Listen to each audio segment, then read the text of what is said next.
What up, what up, what up, what up, what up? What's good? What's up, people? It's me. I'm L3027. You know who I am. Thundercats are on the move.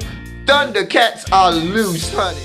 He's about the business of dipping spoons into sugar bowls. Anyway, real girls do real things. So as to make it easier for insertion, maybe? No means no, and yes means no.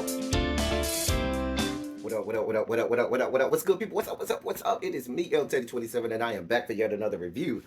This, ladies and gentlemen, will be your review for SWV and Xscape, the Queens of R&B.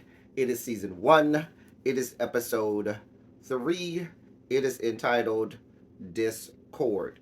Now listen, I know I was supposed to do episodes 1 and 2. And I watched episode 1 and 2 with fervency and zeal. Watched both episodes. Had a great time. But I had a lot going on. I just couldn't get to it. So I'm here now. Get over it. I got the backstories. I know what's going on. I even watched the SWV reality show they had on. What was that? WeTV they had? I think it was on WeTV. I watched all of the seasons. I think it was like 2 seasons. But I watched all of that. I got the backstories. Okay? I'm here for it. I know what I'm talking about. Anyway, we'll just start here. I ain't going back. I'm not going back and doing those reviews. I watched the episode, just not doing the reviews. We here. Episode 3. Anyway, I love y'all. I know my people. They're gonna be Tracy, Chappelle, and Lil Baby is gonna be in my comment section cussing me out, and I love them still. Love you. Anyway, so let's start right in. So we start off. Latasha goes to Memphis, and she meets up with Taj, and Taj takes her to the African American Music History Museum, and they were looking at all of the, groups and all of the, the things that they had on display at the museum. The curator looks like he or she did a great job with it. She even showed them the picture of Xscape on that wall, on one of the walls there. So it was cool, great. Good time had by the both of them. So then Tasha and Taj sit down and start to talk. So Taj asks her about what's going on between you and your sister Tamika, and Tasha don't want to really talk about this. She really don't. She's beating around the bush. She's not giving a clear and straight answer. She and Taj clocks it right off. Taj is like, girl, this girl is being real big. She ain't telling me nothing. Because at this point, Tasha is in Tasha's head. Tasha is one of those people who, she sees she has a very narrow, skewed view of everything, and she can't see anything else besides her narrow vantage point. And so that's the only thing she can speak to Taj about is her skewed view of everything. So she's like, ain't no problem. I also think is the fact that she doesn't want to come to terms with what she's done wrong. It's almost narcissistic when you think about it, because she doesn't want to come to terms with her problems or the things that she's done or how she's made mistakes or what she's done to her little sister. And I think even on top of that, what makes it difficult is she is the older sister. And usually the older sister or the older brother or the older sibling, it becomes almost a lifelong thing where there's this pecking order or hierarchy that they believe that they have perpetually, even after they leave their parents' home. So she could never, in her mind, debase herself enough to admit that she was wrong and her little sister was right, which is unfortunate, because they're both adults at this point. And we see more of that later on in the episode, but we'll get there when we get there. So anyway, Tasha then tells Taj that she's actually in town because she has a meeting with Motown about a solo gospel deal that she's trying to get. She's trying to get a solo deal to sing gospel with Motown Gospel. So then we see Coco hanging out with her 2 friends. They look like they had a good time. I like that Coco say, listen, I don't need no friends that's in the industry. I just want friends that's just going to like me for me. They just going to be real cool, down to earth. They ain't asking me for no money. They ain't asking me for nothing but to just be my friend and we can hang out and be good. And I think that's a good thing. I like that they keep her grounded. She talks about her mental state, that she's right now in a good place. But then she goes into the fact that she was diagnosed in 2017 with bipolar depression. And she said she was at a point where she was about to take someone's life, and that she knew she needed help, and she went and got that help. She's on medication, and she's in a good place. I can see it because if you go back to the original reality series with Coco and SWV, It was a train wreck. The one that was on WeTV, I think it was on WeTV. It was a whole train wreck. Coco was a goddamn mess. And I think that was like 2015, 16, somewhere around. I think it was around that time that show came out. I don't remember. But I think it was before she was diagnosed with clinical depression. And because she was a mess on that show, at least when they filmed it, I should say. She was a mess. I mean, you go back and watch that show, Coco got on your nerves. You wanted to strangle Coco. So I can believe it.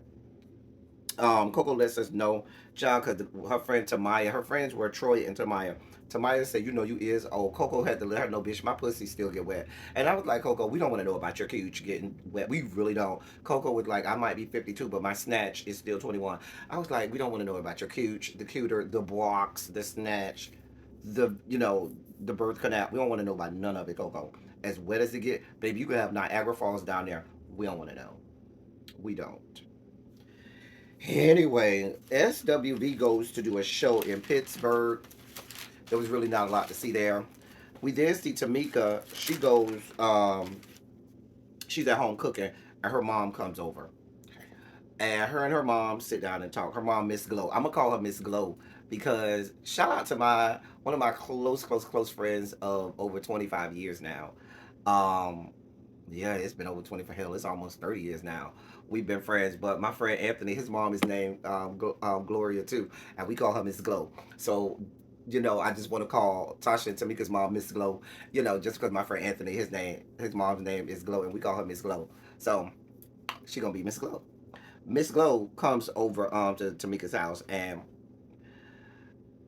even from the body language when Tamika was sitting there with her mom, even from the body language, it's almost like we were morphed back 30 plus years when Tamika was a little girl and her mom was the adult. Because from the body language, from just the intonation of the voices and just the way they were speaking to each other, it was as if they went into this time portal and it was 1989 and Tasha was there and being scolded. Not Tasha. Tamika was there being scolded by her mom.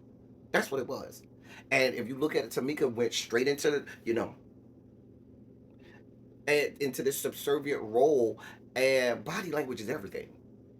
And what I'm sorry, we gonna go down this road today. It was triggering. It really was triggering because as in our tradition in the African American families, a lot of times you are taught to make your children subservient to you, to make them even in their posture and how they look at how they their body language is, how they speak to you. They can't yell at you and don't do everything about it is almost akin to the master slave relationship, how they speak to their children, how they act with their children, their expectations of their children.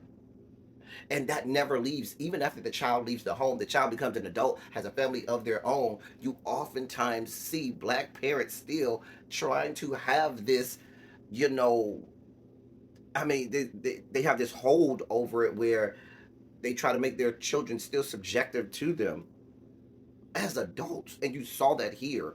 And the way she was scolding her, she would basically was trying to make her feel like anything she had to say was wrong. When she asked her anything, it was she took it back to, but what about how Latasha feels? The whole reason Tamika was there talking to her mom was to tell her mom, you don't make me feel like you care about how I feel. And every time she brought it up, she immediately went back to Tasha. So why what we saw it right there in the open. Exactly what Tamika was saying was on full display. She wanted no parts of what Tamika had to say until Tamika started to cry.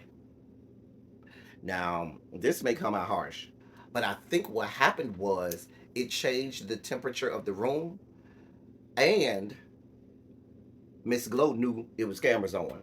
And Miss Glow probably realized it's not going to come off well to the thousands and thousands and thousands of people watching this if I continue to dig in harder. So let me back off and let me put on my motherly, you know, charm and and everything. Because Tamika, you could tell they really need some counseling. Like, let me just say that they need some real counseling in that family. However, Tamika almost seemed like she was at the point of telling her mama, "Listen, we gonna not have a whole relationship." Because at one point she said, "I'm gonna have to back off," and her mom was like, "Well, what does that mean, back off?" You know what that means, back off. And I think part of it, the mom might have been afraid that she was going to back off, not just with her time and presence, but with her money too. Let me back off. You go ahead and let Tasha and her husband take care of you. Don't come over here looking for me to do nothing. And so I think that might have played a part into it too. And so she apologizes. She says, "Well, if I made you feel like I didn't care about you," and that's not the way to start an apology. Clearly, you made her feel that way. So you can't start an apology by saying, "If I made you." You did make her feel like that. And so if you're going to start with an apology, say, "Listen, I apologize for making you feel this way." That's not if I made, you know. And then the other thing about it is too, this apology sounds real good in the moment, but what's going to happen the next time the three of you are in the room when it's Tasha, Tamika, and Miss Glow? Are you going to be the same way as you always have been? Because if you are, then all of this, kumbaya moment means nothing. I was not moved at all by Miss Glow. I wasn't moved by her at all. Her trying to apologize, I wasn't moved at all. For Miss Glow, you can tell everything revolves around Tasha. Even so, now see, she even called herself the fifth member. And if she is the fifth member, it makes sense. You want to know why? Because um, Miss Glow probably, exactly like Tamika said, thinks the world moves around Latasha. If you look at Escape, a lot of the lead parts in that group comes through Latasha. If you go and listen to the singing, Tamika can sing just as well as Tasha. Let's be clear. We don't all heard the albums. Tamika can sing just as well as Tasha. But the problem is the mom had everything centered around Tasha. It's Tasha first. Tamika can come along only, but it's everything needs to be centered around Tasha. I absolutely see that. I can absolutely see that happening. Because when I go back and listen to Escape songs, when Tamika sings, she sounds just as good and sometimes even better than Tasha. To me, sometimes Tasha's vibrato gets too fast and too heavy, and so it's too much going on. But Tamika's voice to me seems stronger and more pure to me for my liking. That's just me. Everybody to each his own what you like. So anyway, but yeah, this whole situation was messed. I don't know that I believe Miss Glow. She gonna have to show me that she's gonna do right by Tamika because she's just not making me feel like she's going to. I feel like that was you know just to save face in that moment. They hung it out though. We then see Taj go over to Candy's house, and they talk. Taj come right out and carry the bone. She said, "Girl, let me tell you, Tasha came to Memphis, or was it Nashville? One of them, Nashville. Or, I think it's Nashville. One is somewhere in Tennessee, Nashville or Memphis. One of them. I think it is Nashville. It's Nashville. She came to Nashville, and she was done aside a solo deal with Motown Gospel. Girl, I don't know if you know, but that's what happened. Candy said, mm-hmm. It's just history repeating itself. Taj said, "Girl, yeah, I know what you're talking about because Coco did the same thing to us. Baby, she left the group and I was up and set with her." I mean, if you are in SWV, you will be upset if Coco leaves because Coco was the group. Let's just be clear. The situation with Coco leaving SWV is not the same as Tasha leaving Escape because, like I said, Escape is not only centered around Tasha. Even though she probably sings the most leads, the mother girls can blow. Let's just be clear. It's Coco and the girls when it comes to SWV. If it ain't no Coco, ain't no SWV. Y'all ain't, So you had every reason to be upset. Meanwhile, back in the red, Candy never stopped making a dime because she been writing music ever since. So I ain't mad at Candy either. So Taj was like, "Listen, if need be, are y'all willing to do it without her? Cause we willing. I mean, y'all on Escape side need to let us know what y'all want to do." So Candy was down for it. Candy was like, "We sure can do it without her." I was like, We then see Lily. She went out to eat with her son Kyrie. Now that Kyrie, that's a cute one right there. That's a cute one right there. Now, that's a cutie right there. I was like, oh. So he's a rapper, and so I think one of her issues with him is you trying to fund your rap career on your mama's dime. Your mama ain't making the money in 2023 that she might have been making in 1993. Okay, some 30 years ago. Or 1996, probably when they were at their height. I think SWV was probably at their peak around 95, 96. Probably 96 was probably when they were at their apex. 96. So to me, You over here trying to fund your rap career off your mom's dime. Your mom looking at you like you need to go ahead and hustle and get it how you live. Like I had to hustle and get it how I lived when I was young. You need to do the same thing. You gonna be living off my dime. I ain't got them kind of coins. I mean, he is cute though. How do you say no to that face? He was cute though.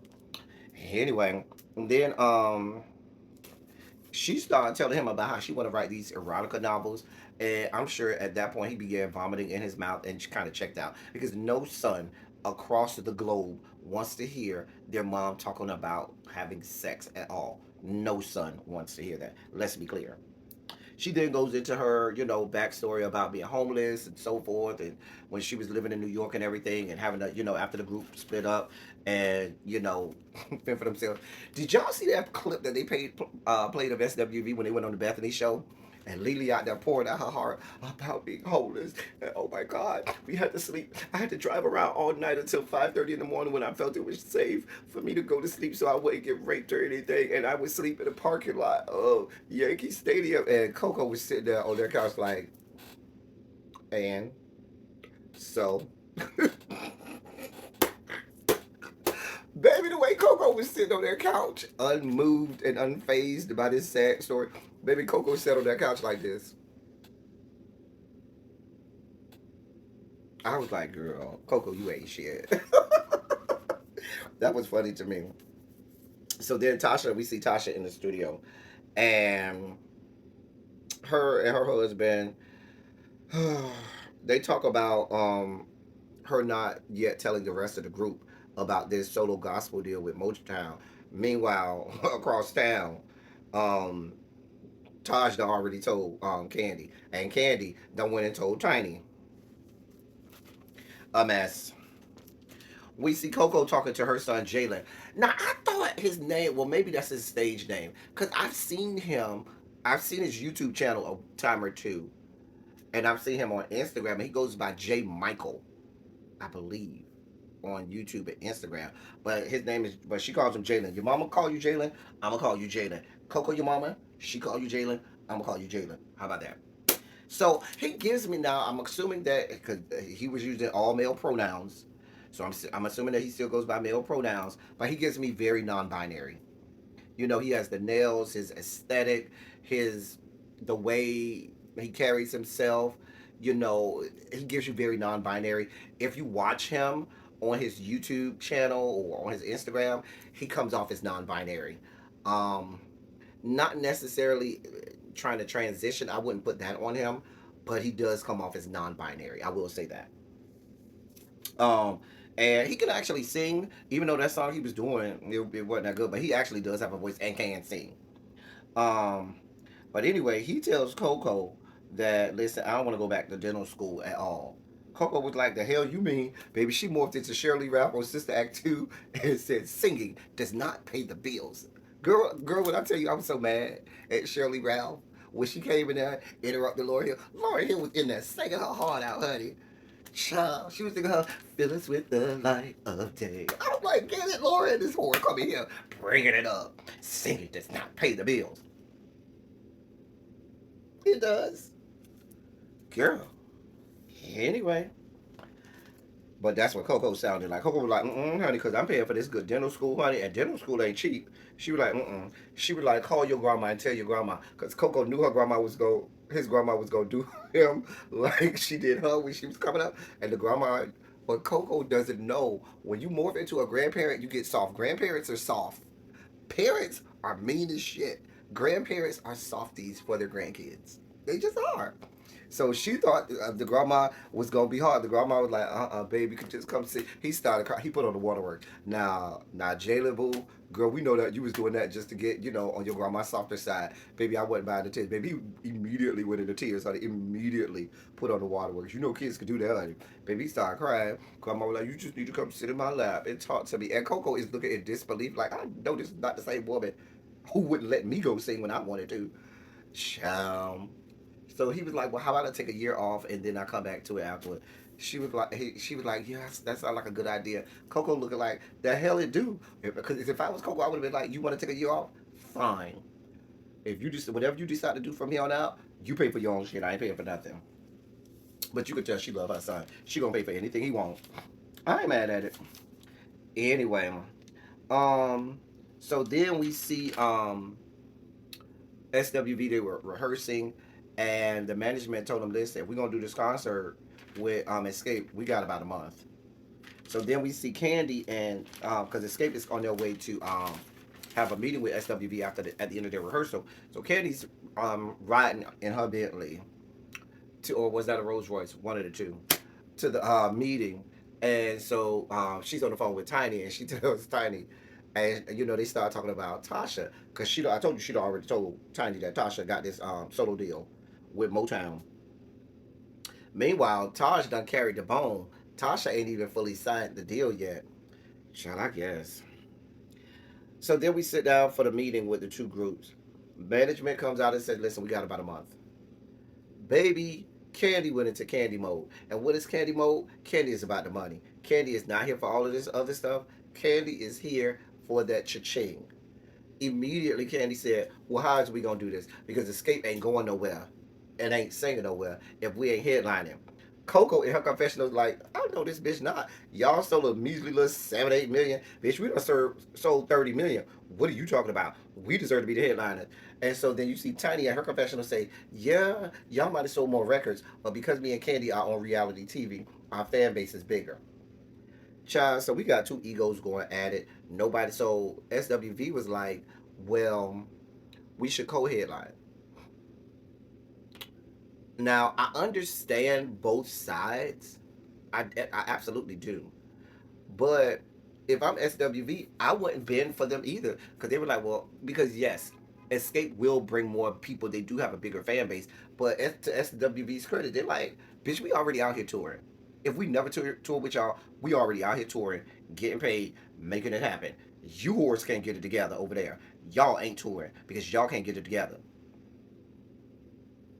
So, um, I know Tamika and Tasha, y'all might need this tour. Now, Candy and Tiny, they got all the monies from all of the songs that they wrote, so they don't really care.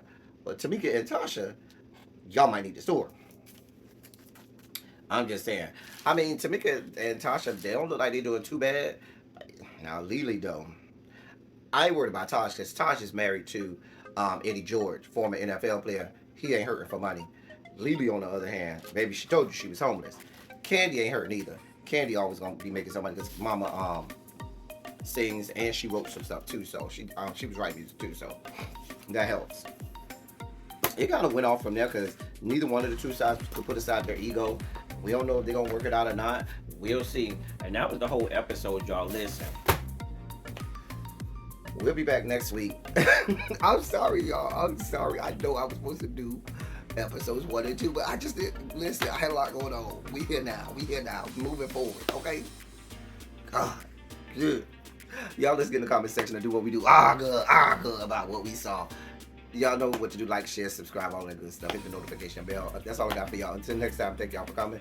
Y'all drive safely. I'm out.